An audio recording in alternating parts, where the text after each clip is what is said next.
Keep it locked each week and join myself and a special guest as we tackle the latest rumblings in the league. If it's happening in the NBA, you know I got you covered. Make sure you subscribe on all platforms and leave that 5-star review. Let's get it. UD, ESPN Analytics says you guys have a 3% chance to beat the Celtics. What say you? Say who? What do you have to say about that? 3% chance ESPN's giving you guys. ESPN Analytics. Who said that?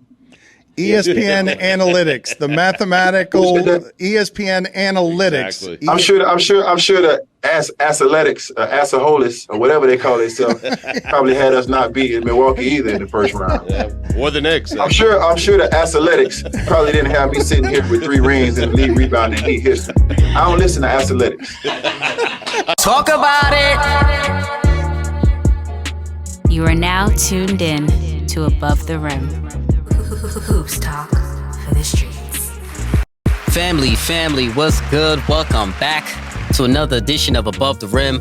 Hoops talk for the streets. You already know how we do, family. Brought to you as always. It's your host, Justin, aka Just Blaze. Family, you know the drill. To get in contact with me, you can always hit me up and follow me on Twitter at JustBlaze_513, on IG at JustBlaze513. Well, not Twitter. X, I should say. You can follow me on X at JustBlaze_513. On Facebook and YouTube, just search Above the Rim Podcast. Also email the show as well, Above the Rim NBA Podcast at gmail.com. Tap in and leave the family a voicemail. The line is always open. 908-718-1592. Family, make sure you're calling in and talk about it line. Let me know your takes. Let me know your thoughts. I want to hear from you all as always. Best way to support this show is by comping your merch. Make sure you do that, family. Anything and everything is appreciated, of course. Link is in my bio. Very easy to find. I appreciate it. Like I said before, appreciate the love that you guys been showing me. So love coming from me. You already know the deal. I love to talk hoops. Just like you do. Talk about it, man. Make sure you leave me a review on iTunes and Spotify if you rock with the show also as well. If you're watching on YouTube, make sure you hit that thumbs up, please. I appreciate it. Make sure you hit the thumbs up, subscribe, comment. Make sure you're doing that too. Show some love. Tell me your thoughts. I want to hear from the family as well. My apologies, family, for staying out the way for a little bit, right? I promise y'all it's been for good news. Only good news, I will stay out the way. I've been working on some very important things. So we on the way up. I'll let you guys know what all the good things I've been working on later in a later date. But everything is good. I've been fine. I appreciate some of you guys reaching out to me. Everything's good. I just had to take a little slight break from the show. Then it was also free agency also as well. So, you know, but we here. I'm here. It's the annual FLEA agency time. It's FLEA agency, ladies and gentlemen. Let's get right into it. I'm breaking down free agency into 2 parts this episode. East and Western Conference, I'm breaking down. I'm giving out my offseason grades for each and every team. Giving out my FLEA agency grades for each and every team. And let's see how each team did in the offseason. Did they good? Did they bad? If I like it, if I didn't. And all of their upgrades also as well. So make sure let's lock in. Eastern Conference first, I'm starting with, family. Boston Celtics. Let's go over what the Boston Celtics did this summer. Jaylen Brown, he agreed to a 5-year extension. Kristaps Porzingis joins the team in a 3-team deal. The Marcus Smart deal. O'Shea Brissett agrees to sign a 2-year deal. Key departures from the team. Marcus Smart, Grant Williams also left the squad as well. Let's talk about the Boston Celtics, right? The Celtics have had the most total wins in the league over the past 7 years, including the playoffs, and maybe they needed a change to get them over the hump. They were top 3 in offensive rating, top 3 in defensive rating last year, 19th in pace last year. Fun fact, last season's Boston Celtics was just the 3rd team in 27 seasons to rank in the top 3 in both ends of the floor. The other 2 on that list, the 2015 and the 2017 Golden State Warriors, and both of those teams won the title. Obviously, the Boston Celtics did not. So they're top 3 team in offensive defense and they didn't win the title. That doesn't bode well for them, which means that maybe they needed to tweak something this time, right? So my FLEA agency grade for the Boston Celtics this offseason, I give them an A. I'm giving the Boston Celtics an A, right? Listen, losing Marcus Smart will be felt in this lineup, but to be honest, his production is replaceable. I'm going to be honest. It's a little bit replaceable. And adding in Kristaps Porzingis gives the Boston Celtics a hell of a dynamic, right? So Porzingis coming off arguably his best season of his career, providing a higher end 3rd offensive option for the Boston Celtics, who's scoring often dried up when the team wasn't making threes, and who didn't have reliable ways of punishing mismatches inside. Kristaps Porzingis, he helps in so many ways in the team, right? He combines, Kristaps Porzingis combines floor spacing, rim protection in a rare package. He's one of only 3 players that have made 100 threes and blocked 100 shots last season. Kristaps Porzingis, Triple J, and Brook Lopez. Those are the only 3 players in the league have done that. So Kristaps can play with either one of Boston's bigs, whether that be Al Horford, whether it be Rob Williams, and he really gives them and adds another dimension that the Boston Celtics didn't have, which is a low post threat, right? So I talked about Porzingis, what he brings to the table. He also is a great low post threat, a good low post threat from time to time for the Boston Celtics. I found this by doing my research that KP shot 61% on post-ups last year, the second best mark among 17 players with at least 100 field goal attempts out of the post. So I can see the many reasons why they picked up KP. They need to show up some of that scoring down low because they were a very perimeter-oriented team all throughout the year last year and then also in the playoffs. So now, will they miss Marcus Smart's leadership? Maybe, but honestly, I don't believe so. I don't think they're going to miss his leadership. You know why? Because Jaylen Brown and Jason Tatum are ready to be the leading voices in the locker room. And if they're not, the Boston Celtics are in for a rude awakening because it can't be Al Horford. I'll tell you right now, it cannot be Al Horford, cannot be the leader on this team, right? This duo has had so much early success, as much early success as some of the best duos ever in their first couple of years, multiple conference finals appearances and a finals appearance. It's time for these two to become leaders of men. It's time for Jaylen Brown and Jason Tatum to both become leaders of men. No disrespect at all. Marcus Smart's voice was maybe a little bit too loud in our locker room for not being the best player. You know what I'm saying? They don't really need him to be big bro. They are close enough in age that they don't need him to be that. Porzingis is a guy who would just play his position, just carry out his duties, and not trying to be the leader. So I like the Porzingis pickup for the Celtics. I think he's going to bode well for them. Point guard play won't be that much of an issue in my opinion because they still have Sixth Man of the Year, Malcolm Brogdon, and also they're trying to develop Peyton Pritchard as well.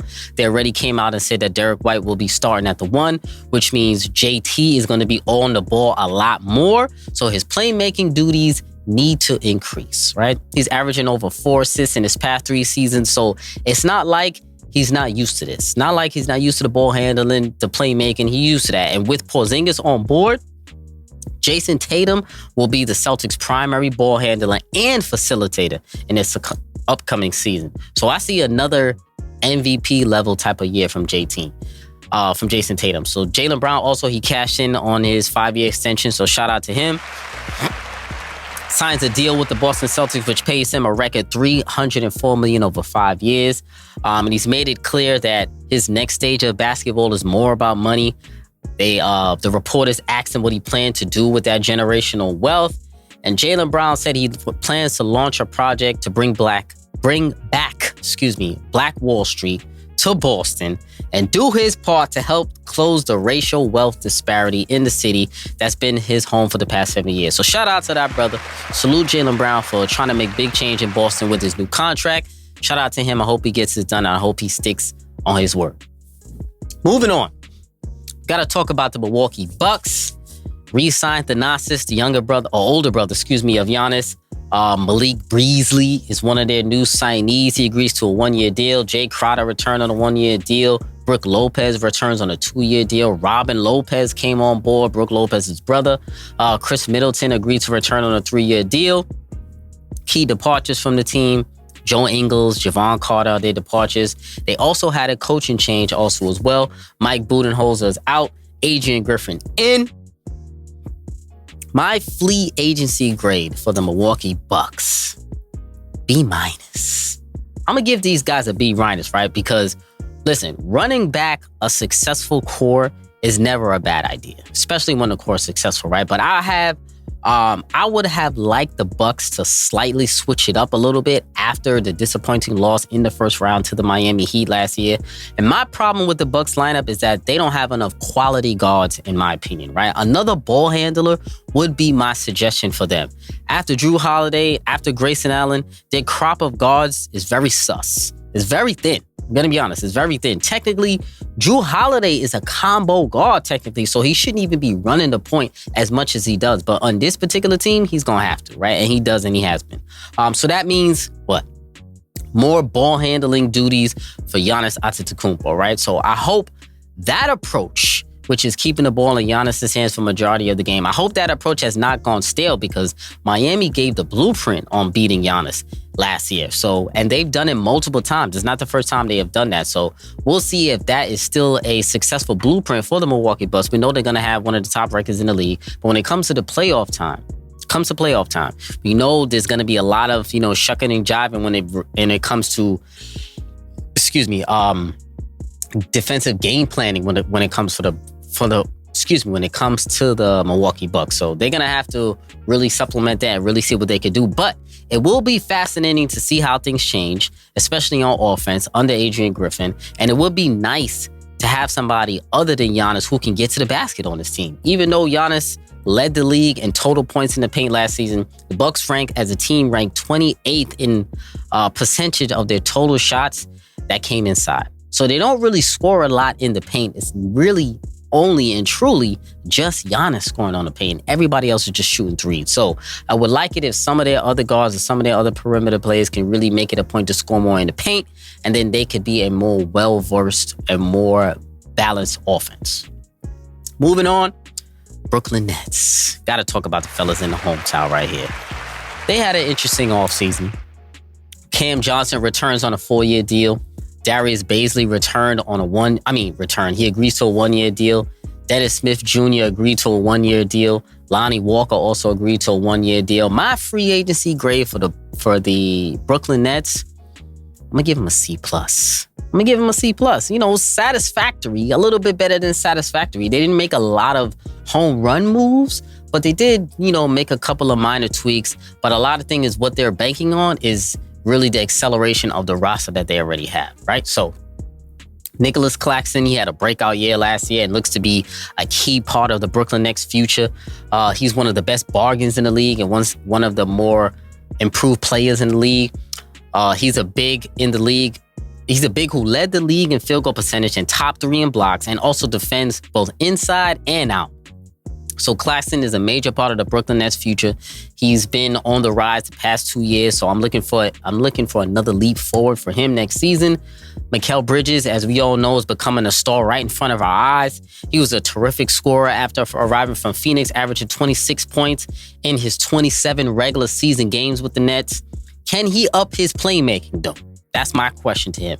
I believe he averaged about 1 or 2 assists since joining Brooklyn, but that's got to increase. He's got to pass the ball a lot more. I know his role has been to score, but he's going to have to really increase his playmaking. And if he's going to be all on the ball as much as he is projected to be going in this upcoming season. So hopefully he gains a lot of extra experience in this Team USA stint that he's on right now, playing in the FIBA World Cup.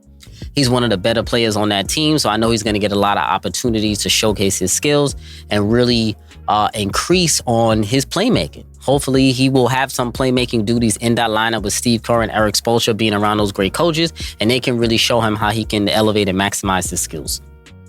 But the elephant in the room for the Brooklyn Nets, Ben Simmons. Is Ben Simmons ready to contribute? Is he ready to contribute? We've been hearing a lot of things this summer.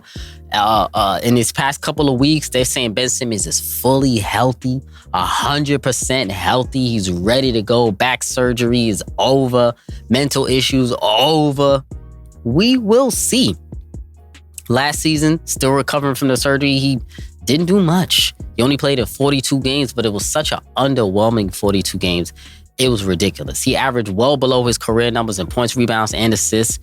He basically averaged a 666 across the board, 6.6 rebounds, 6 assists for a max player. Stop it. It was terrible. It was terrible. So barely cracking 7 points, as I said before. Can we or should we believe these reports about Ben Simmons being healthy? Who knows? I have no clue. I have no idea. But are we wrong for being skeptical? Absolutely not. Absolutely not. We need to see something out of Ben Simmons because, if I'm being honest, since he's been in Brooklyn, he's given absolutely nothing. Absolutely nothing. What has he done? He's giving nothing since he's been in Brooklyn. And he's collected 2 years worth of checks. We're going to see if Ben Simmons can improve because he's the key to the Brooklyn Nets season. Come on, man. I don't want to hear anything else about Ben Simmons until I see him produce on the floor. Moving on, the Philadelphia 76ers. Patrick Beverley is the guy they agreed to bring on board with a 1-year deal. Mo Bamba agreed to a 1-year deal. Montrezl Harrell returned on a 1-year deal. He tore his ACL recently, which is terrible news. Paul Reed is returning on a 3-year offer sheet that with the Jazz that they matched. Key departures from the team. Shake Milton is gone. George Niang is gone. And they also made a coaching change. Doc Rivers out. Nick Nurse in. My free agency grade for the Philadelphia 76ers. Incomplete. What is going on here right now? I still didn't get to the elephant in the room for the Philadelphia 76ers, but what is going on here right now? There's way too much uncertainty going on with this James Harden situation. Way too much. Listen, they were a great team last year. They had a top 3 record in the league, top 3 record in the East. They had a pretty good postseason other than a couple of lapses. They played in a tough second round series, which could have gone either way, even though they did have an upper hand. Embiid and Harden both had great seasons last year. Disappointing finish, but great seasons nonetheless, right? Embiid and Harden has been a phenomenal regular season duo. They're the only teammates to win both the scoring and assist title in the same season last year. Embiid led the league in points. James Harden led the league in assists, but clearly it didn't translate to a championship. But there's only one team who can win a championship every year, so it doesn't mean it's a complete failure if you're making strides towards that goal. The team, they were a top 3 offense last year, a top 10 defense last year, 3rd best record in the league. And I said before, had the reigning MVP in Joel Embiid, assist leader in James Harden, a young phenom in Tyrese Maxey, vet leadership in PJ Tucker. The Sixers are right there. They're right there. They just need a couple of tweaks, or they just need to play better to reach their goal, which is ultimately a championship, or at least getting to the finals. Now, why does James Harden want out? No one really knows, but if the Sixers fold and they trade James Harden and get nothing of significance in return, shame on Morey, and he should be fired. Daryl Morey should be fired at that point if they trade James Harden and don't get enough back in return. I don't want any picks, any young pieces. Give me a player who's going to contribute now and who can put up the same level or close to the same level of production that James Harden's been putting out, which is 20-10 production in the regular season, right? So he should be fired if they let go of James Harden. I don't know what James Harden's reasoning is to leave. Maybe they promised him something last year and they're not giving it to him this year in his contract. I don't know. But I think for the most part, I don't think he's going to get traded because I don't see what other destinations he can be. He's saying only the Clippers, but the Clippers are being very unserious in their trade negotiations. They're not really trying to give up anybody. They're not even trying to give up Terrence Mann for James Harden. Like, be serious. Come on. I don't know what nonsense is going on over there. Terrence Mann, let's be real. But I'm assuming James Harden won't get traded. So the team next year, I think, will mostly be the same. But the problem for them is health. So we'll see if they can really improve on that. And Joel Embiid, he needs to have a fully healthy postseason under his belt. He hasn't had one thus far, ever, in his career. We'll see if he can do that. New York Knicks really didn't do much this offseason. Dante DiVincenzo was the only guy they brought in to Greece to a 4-year deal. They lost Obi Toppin, they lost D Rose. They're probably going to lose Evan Fournier, getting rid of his contract also as well. My free agency grade for the New York Knicks, C+. Giving these brothers a C+. They're just running it back right now. The New York Knicks are just running it back with a minor tweak in Dante DiVincenzo, The Knicks just enjoyed their best season in the last 10 years, winning a playoff series for just the second time in the last 22 years. They surprisingly had a top 5 offense last year, but only a top 20 defense, 19 to be exact. Their 3-point shooting is what bit them in the ass in the playoffs. They didn't shoot the ball well. There were 2 playoff series in this year's playoffs where a team shot less than 30% from 3-point range. The Knicks, 28% against the Cavs, and then the Knicks, 28% against the Heat. They were both teams that shot under 30%. So they've got to get better from 3-point range. Obviously, Dante DiVincenzo can help that. He also has a great relationship with Jalen Brunson and also with Josh Hart being on that Villanova team as well. So there's a great relationship there.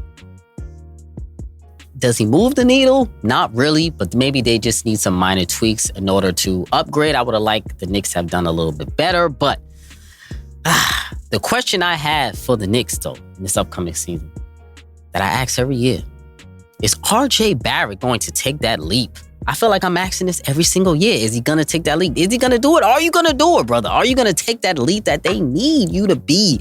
There were a lot of doubters when it came to playoff time with RJ Barrett's performance. There were some haters. A lot of Knicks fans was hating on RJ Barrett. They're not even showing my man some love. I'm an RJ guy. I think he has a great ability to be better. I think he can be better, and I think he will be better. I think RJ Barrett is one of the young rising stars in this league. I think he hasn't had the right opportunity to really take the reins. How are you going to take the reins when you still got Julius Randle hogging the rock all the time? Still hogging the rock, and then you added Jalen Brunson to that, who, was necessary handling the ball a lot more. He was the best player on the team all year, but RJ Barrett should be a section option on this New York Knicks team in order for them to get to be where they need to be, not Julius Randle. I'm sorry, not Julius Randle. So I feel like this is the year, where the Knicks front office look to either deal Julius Randle or RJ Barrett. I don't know which one of them is going to be, but I think this is the year where they're going to deal one of the two. And we're going to see which one is playing better and which one handles that better. Moving on, the Miami Heat. Thomas Bryant, he agreed to a 2-year deal with the Miami Heat. Kevin Love returns on a 2-year deal.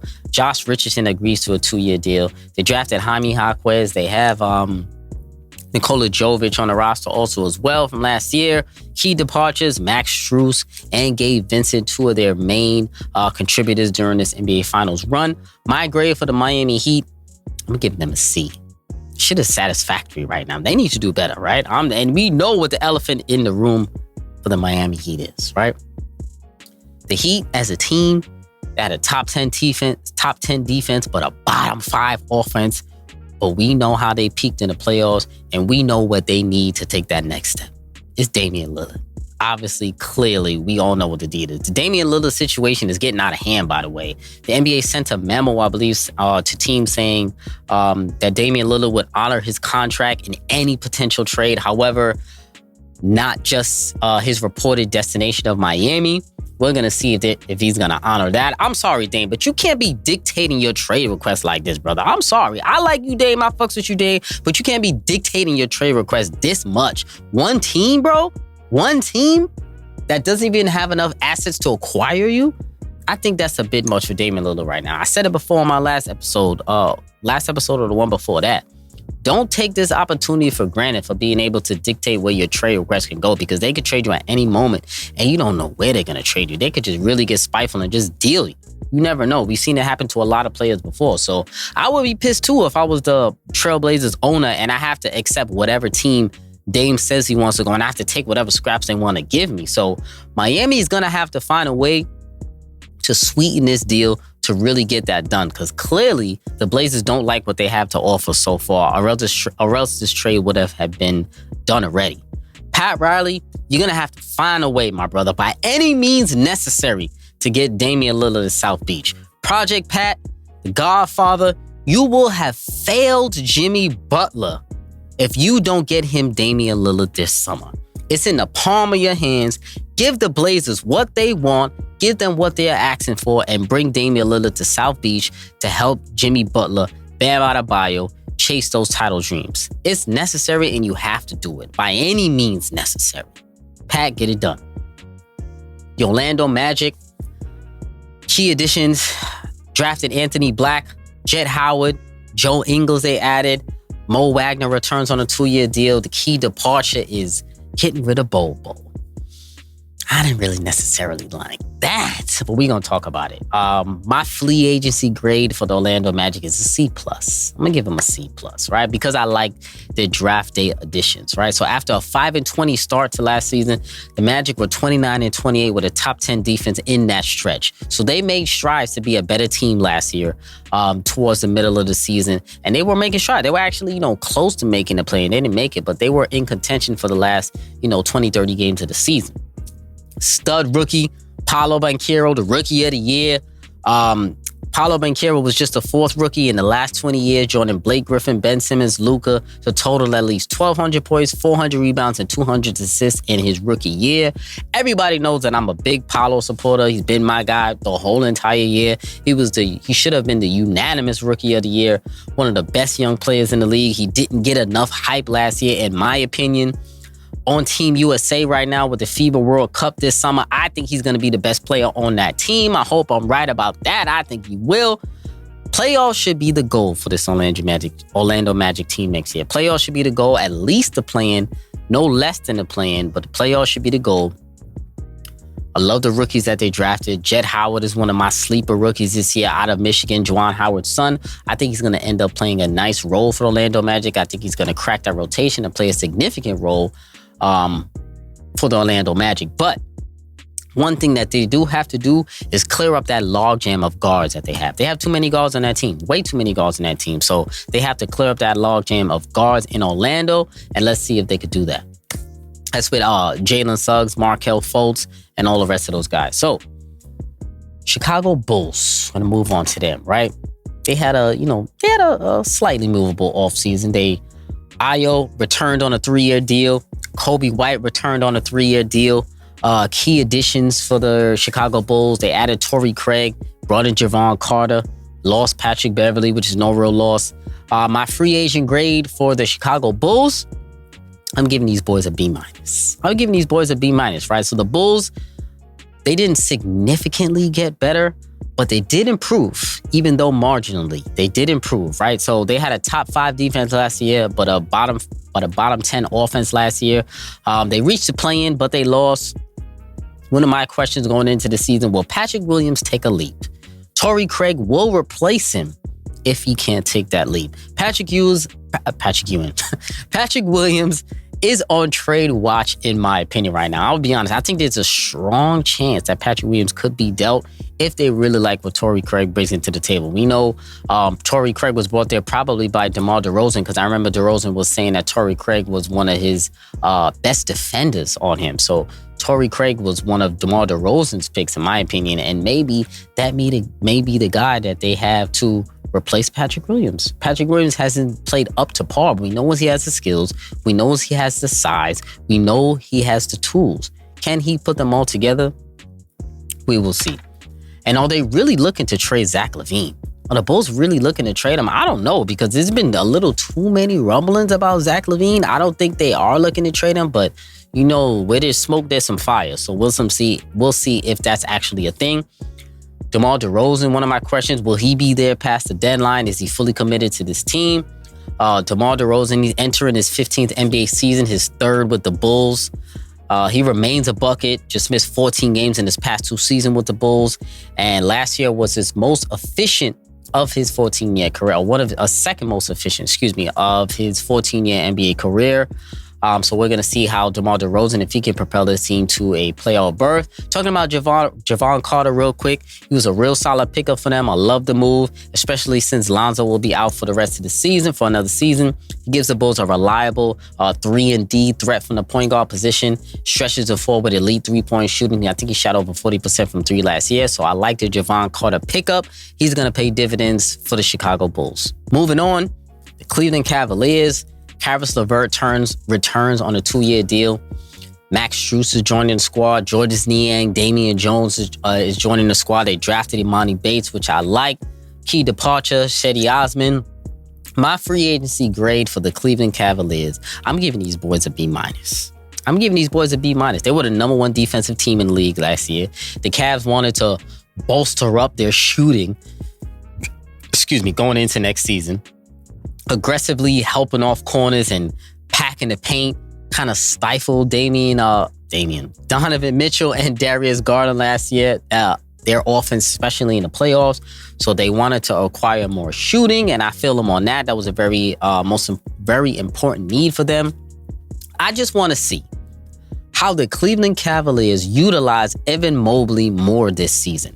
He's been just a guy right now in that offense with Darius Garland and Spider Mitchell hogging the rock all the time. I'm going to be honest. Let Evan Mobley get a chance to create some offense and have the offense run through him for a few possessions. We see he has the tools. He can score. He can rebound. He can defend. He clearly can block shots. Give him some touches on the offensive side of the ball, and let's see what he can give you.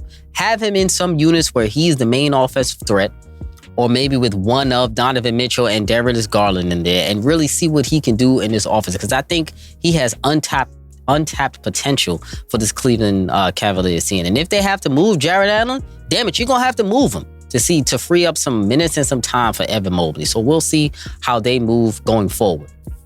Detroit Pistons, Isaiah Stewart agrees to a 4-year extension. Azur Thompson they drafted. Monte Morris, Joe Harris they also brought in. Corey Joseph was pretty much the only guy that left.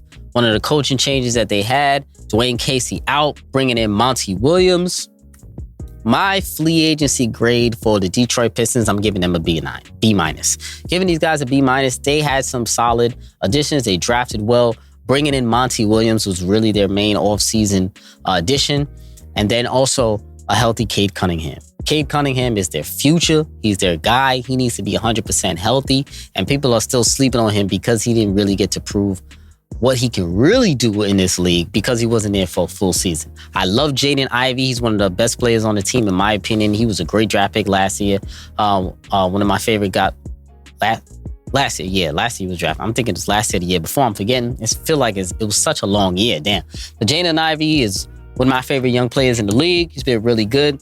Cade, Jaden Ivey, and Jalen Durham seems to be their cornerstone trio moving forward. So let's see how much they double down on that core and how much better they get. Wiseman, Stewart, also they have a lot of bigs on that roster, so maybe they need to really get rid of some of those bigs and really have some more wings to see where they can go, because Monty Williams, he doesn't like too many bigs on this team, maybe 2, but they got about 3 or 4 that they could potentially use.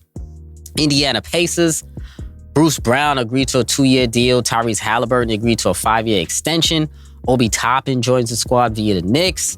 My free agency grade for the Pacers, I'm giving them a B. The Pacers are one of 3 teams, the Rockets and the Blazers are the others, that have ranked in the bottom 5 defensively in each of the last 2 seasons. That's not good enough, right? Solid offseason, really making some strides to be a playoff caliber team after leaning primarily on the undersized Aaron Naismith at the 4 last year. The power forward position seemed like a real position of need, so they addressed it. Bringing in Obi Toppin and the number 8 overall draft pick. I'm looking forward to seeing what Obi Toppin can do over there with Halliburton in an increased role. Obi averaged under 15 minutes per game with the Knicks in his first 3 seasons. That's not good enough. Bruce Brown coming over there, NBA champion coming over there from the Denver Nuggets. I really like what he's going to bring to the table. I don't know why people are saying he's a veteran pick, or he's not necessarily a veteran, but he's a presence in that locker room who really can provide some leadership. And he's a glue guy, one of the best glue guys in the league so far, as he proved last year. He was one of the missing pieces for the Denver Nuggets after leaving the Brooklyn Nets. So I think he's going to be another glue guy for the Indiana Pacers. I think he's going to accelerate the growth of Tyrese Halliburton, Bruce Brown, Benedict Mathurin, Obi Toppin. That's a nice young core forward to really start with. I really like what the Pacers are doing in their front office. They're really trying to upgrade their team. We know they're going to play fast. The Pacers will become a very fast-paced, transition-oriented team, which is right up Obi's alley. They led the NBA, in transition points last year. Indiana has a nice mix of youth, size, athleticism, and versatility. So another leap forward for them is what I'm hoping for the Indiana Pacers. Atlanta Hawks, Patty Mills, I don't know if he's still on the team anymore. DeJounte Murray agreed to a 4-year extension. Wes Matthews came there on a 1-year deal. They didn't really do too much at all. My free agency grade is a C. Satisfactory for me. They pretty much had a top-heavy offense last year. And they had a top offense last year, but they were just a 500 caliber ball club. They made it to the playoffs last year, but they were no match for the Celtics being in the 7th seed. They were like a blip in the playoffs. Nobody even really cared that they were there. Everybody knew they were getting smoked very easily. And maybe the Atlanta Hawks felt that addition by subtraction is what they needed to do. Getting rid of John Collins, because they really didn't get anything back for John Collins. And maybe they felt like they had to let go of him in order for them to upgrade their roster, in order for them to upgrade their camaraderie. And we'll see how that works out for them. I'm looking forward to see what John Collins can do over there in Utah. Toronto Raptors. Jalen McDaniels agreed to a 2-year deal. Jakob Poeltl agrees to a 4-year deal. Dennis Schroeder agrees to a 2-year deal. They lost Fred VanVleet. Also had a coaching change. Nick Nurse out. Darko in. My free agency grade for the Toronto Raptors, I'm giving them a C2. Satisfactory for me. Middle of the pack team. They need to make a move to improve, in my opinion. They need to make another move to improve. A lot of talent on this team. They have the ability to compete, but they disappointed me and they disappointed a lot of people last year. Let's see if this season the Raptors can fully commit to putting Scotty Barnes at point guard, because I'm hearing that's something they may wanted to do. I think that may be the change that they need to make. It may not be ideal because I don't know if he can handle point guard duties full time. He's a 6'8" guy. He's a big guy playing that point guard position, but he played a little bit of point guard in college also as well and in high school. So we saw last year them try to use him a lot more in playmaking scenarios. We'll see if he can make those strides as a playmaker this year. I don't know, because it's either him starting at point guard or Schroeder starting at point guard. So we'll see what they're going to do. But then they have a logjam again also with OG Anunoby, Scotty Barnes, Pascal Siakam, and then Jakob Poeltl there. They got to figure out mix and match that 5 or 6 guys. So with this new coach, new opportunities there to handle the ball. Let's see if Scotty Barnes makes that leap, and let's see if they keep Pascal Siakam this entire season. Charlotte Hornets, Miles Bridges signed a contract with them. LaMelo Ball agreed to a multi-year extension. They drafted Brandon Miller, obviously. New ownership, obviously. Michael Jordan up out of there. My free agency grade for the Charlotte Hornets, I'm giving them a D. I don't like what they did. You already know why I really don't like what they did, because of the draft pick, because I told you guys before. But listen, the Charlotte Hornets have the league's longest active playoff drought, having missed the playoffs in each of their last 7 years. They've never won a playoff series in 19 years since they were the Bobcats in 2004. Never won a playoff series. LaMelo Ball, he played just 36 games last season. The return of Bridges should help a little bit. Like I said, the league's worst offense last year. This franchise, listen, I'm going to be honest, talking about their draft pick, this franchise is already a walking L for messing up the easiest decision of all time, and which will be the dumbest decision maybe of all time, but maybe in their franchise's history, which is drafting Brandon Miller over Scoot Henderson. Y'all know how I feel about Scoot. I think he's going to be the best rookie in this draft. They had the opportunity to draft him. They passed up on it for size, fit, whatever the hell excuse they want to use. It was a dumb decision, in my opinion. We're going to see how Scoot Henderson sets off the league. Brandon Miller, he'll be solid, but he's not going to move the needle. Not going to move the needle. So another cellar dweller, bottom level team the Hornets will be next year. Rounding it out, the Washington Wizards. Kyle Kuzma returned on a 4-year deal. Key additions, they clearly added Jordan Poole. Tyus Jones, Landry Shamet. They added the corpse of Gallinari coming over there too. I didn't even realize that in that Porzingis deal.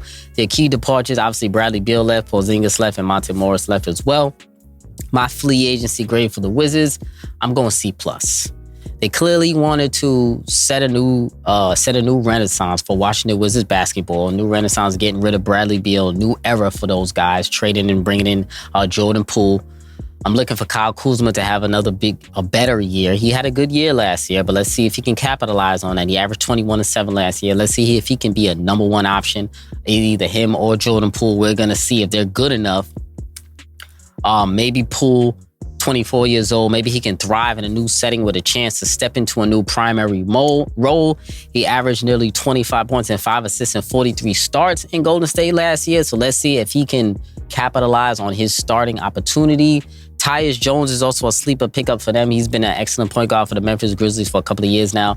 I think he's ready to step into that starting role and really calm down that unit. So I think he's ready for that shot. But we'll see how good Jordan Poole is with this increased opportunity, because he's been getting a lot of love on Twitter, really acting like the Warriors are going to be so bad because Jordan Poole left. I want to see what you contribute on the Washington Wizards. You better put up numbers, which I think you will, but they better be efficient. You can't just be chucking up shots, and he better win some games. I don't think they're going to win any games, but listen, the way y'all are talking about him on Twitter is that this guy was the saving grace to the Warriors, even though he was a no-show in the playoffs. So I don't know what Jordan Poole is going to give next year. I'm not a big Jordan Poole guy, but we will see if Jordan Poole really makes as much impact as you guys say he will be. My eyes are on Jordan Poole. So that's free agency right now for the Eastern Conference. Gonna have another episode soon coming up with the Western Conference free agency grades. Family, I appreciate you for joining me once again for another episode. Make sure you hit me up on Twitter, IG, Facebook for your NBA takes. Send in a voicemail with your thoughts, 908-718-1592. Subscribe, tell a friend to tell a friend. Episode 214. And we out.